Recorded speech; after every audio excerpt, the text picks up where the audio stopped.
સાહેબ હવે મેં આઈટીઆઈ કરી હતી આપણે કંબોઈ ગામ પંચાયત ઉપર. બરાબર. એમના મને કઈ માહિતી મળતી નથી. શું માહિતી માંગી હતી તમે? કયા સવાલો હતા તમારા આરટીઆઈ ના? મેં ગેરકાયદેસરમાં જે સરપંચ એમના પોતાના ટ્રેક્ટરથી નદીમાંથી રેત રોયલ્ટી વગર ઉપાડે છે. બરાબર. પ્લસ આરસીસી ની જગ્યાએ હવે બ્લોક નું કામ કરી નાખ્યું છે. બરાબર, બ્લોક સહી જગ્યા ઉપર લાગતા નથી, દબણ થઈ જાય, રેત નેચે દબાઈ જાય એટલે. બરોબર. બીજું કંબોઈ ગામની અંદર સર સ્કૂલોમાં વિદ્યાર્થીઓને સવારે સ્કૂલમાં જવા, પાટણ જવા માટે તકલીફ પડે છે. એના માટે બસની સુવિધા કરવી છે.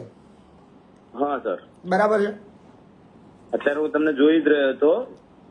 તમે જુઓ એક વસ્તુ તમને કહું, તમારે જે બસની સુવિધા જોઈએ છે ને એમાં તમારો સરપંચ વિશેષ કશું નહીં કરી શકે.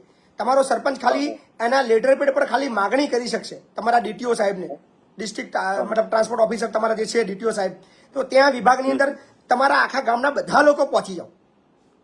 કંબોઈ ગામના તમામ નાગરિકો 2-4 ટ્રેક્ટરો ભરીને ત્યાં ઓફિસે પહોંચી જાઓ. ત્યાં જઈને રજૂઆત કરો કે સાહેબ અમારે બસ જોઈએ, અમારા ગામના વિદ્યાર્થીઓને બસની જરૂર છે, તમારે આપવી પડશે. બરાબર. એવી માગણી કરો. નિડરતાથી બેખોફ રીતે માગણી કરશો તો જ્યાર સુધી સિસ્ટમને તમારો ડર નહીં આવે, સિસ્ટમ તમારાથી ડરશે નહીં ત્યાં સુધી તમારું કામ નહીં થાય.